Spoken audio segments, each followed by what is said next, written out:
The show your time your news खबरें काम की।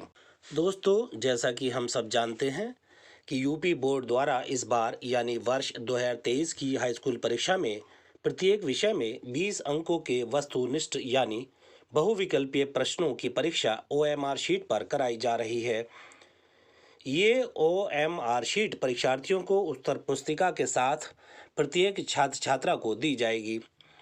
तो ऐसे में इसको भरने का तरीका छात्र छात्राओं के साथ शिक्षकों यानी कक्ष निरीक्षकों को अच्छी तरह से आना चाहिए। यहाँ यह भी ध्यान रहे कि ओएमआर शीट कंप्यूटर की स्कैनिंग के माध्यम से चेक की जाती है। ऐसे में ओएमआर शीट में कोई भी त्रुटि रहने पर छात्र छात्रा को भारी नुकसान उठाना पड़ सकता है। ऐसे में छात्र छात्राओं के साथ कक्ष निरीक्षकों का भी उत्तरदायित्व है कि ओएमआर शीट पूरी तरह से सही भरी जाए। इसके साथ ही यह भी ध्यान रखा जाए कि ओएमआर शीट पर कोई ओवरराइटिंग, कटिंग, वाइटनर आदि लगाकर सुधारने की कोशिश न की जाए। यानी पहले हर कॉलम कैसे भरा जाता है उसे समझ लिया जाए और फिर भरा जाए। इसके लिए बेहतर यह होगा कि छात्र छात्राएं बाजार से ओएमआर शीट का नमूना लेकर उसे अपने शिक्षकों के निर्देशन में भरना सीख लें। तो आइए ओएमआर शीट की भरना सिखाते हैं। सबसे पहले यह जान लें कि ओएमआर शीट भरने के लिए केवल काला या नीला बॉल पॉइंट पेन ही इस्तेमाल करना है। इसके लिए जेल पेन बिल्कुल इस्तेमाल नहीं करना है।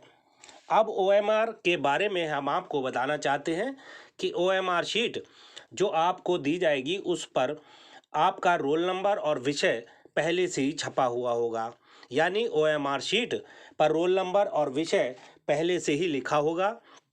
आपको यह नहीं भरना है। कक्ष निरीक्षकों को भी यह सुनिश्चित करना होगा कि रोल नंबर जिसका है उसी छात्र को वह ओएमआर शीट दी जाए। ओएमआर शीट के दो भाग होंगे, ऊपर का मुख्य भाग और नीचे का प्रतिपर्ण भाग। नीचे का भाग जहां से काटने के लिए कैंची के निशान बने होंगे, वहां से नीचे दूसरा भाग होगा।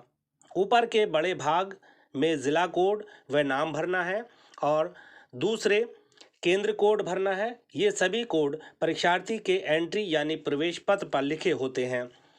न समझ में आए तो कक्ष निरीक्षक से मालूम करें। उसके बाद अनुक्रमांक व विषय का कोड और नाम पहले से ही छपे होंगे।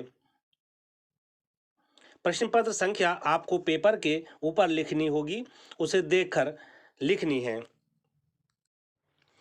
अब प्रश्न पत्र मार्ग का यानी सीरीज का पहला अक्षर और दूसरा अक्षर भरना है। ये भी प्रश्न पत्र के ऊपर अंकित होगा। इन अक्षरों को बॉक्स में भरकर और नीचे उसी अक्षर को ढूंढकर अक्षर वाले गोले को काला या नीला करना है। चित्रकला के पेपर में आलेखन भाग या प्राविधिक भाग में से एक गोले को काला या नीला करना है। संगीत वादन विषय में भी इसी तरह संबंधित भाग के सामने वाले गोले को काला या नीला करना है। ओएमआर शीट के बाएं हाथ की ओर परीक्षार्थी के हस्ताक्षर वाले बॉक्स में छात्र छात्रा को अपने हस्ताक्षर करने होंगे और उसके नीचे कक्ष निरीक्षक के हस्ताक्षर वाले बॉक्स में कक्ष में ड्यूटी वाले शिक्षक को अपने हस्ताक्षर करने होंगे।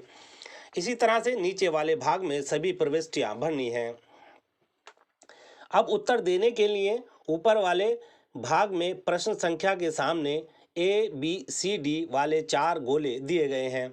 ऐसे में प्रश्न के सामने सही उत्तर वाले गोले को काला या नीला करना है, जबकि निचले वाले भाग में प्रश्नों के आगे वाले बॉक्स में प्रश्नों के उत्तर ABCD में से छांटकर A या B या C या D लिखना है। इसी तरह से सभी 20 बहुविकल्पीय यानी वस्तुनिष्ठ प्रश्नों के उत्तर आपको देने हैं। वैसे तो ओएमआर शीट को बहुत सावधानी पूर्वक भरना है, लेकिन फिर भी यदि किसी ओएमआर शीट में गलती हो जाती है तो उस छात्र छात्रा को अतिरिक्त ओएमआर शीट दिलाने की व्यवस्था की गई है, जो कि ऑरेंज कलर की होगी। इस शीट पर केवल केंद्र कोड व जनपद का नाम अंकित होगा। शेष एंट्री स्वयं भरनी होंगी।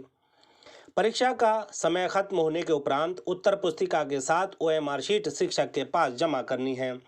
इसके उपरांत शिक्षक ओएमआर शीट को निर्धारित स्थान से 2 हिस्सों में काटेंगे और ऊपर के हिस्से व नीचे के हिस्से को रोल नंबर क्रमांक के आधार पर एकत्र करके केंद्र पर जमा करेंगे, जहां से पृथक पृथक लिफाफों में सील बंद करके संकलन केंद्र पर जमा कराने होंगे।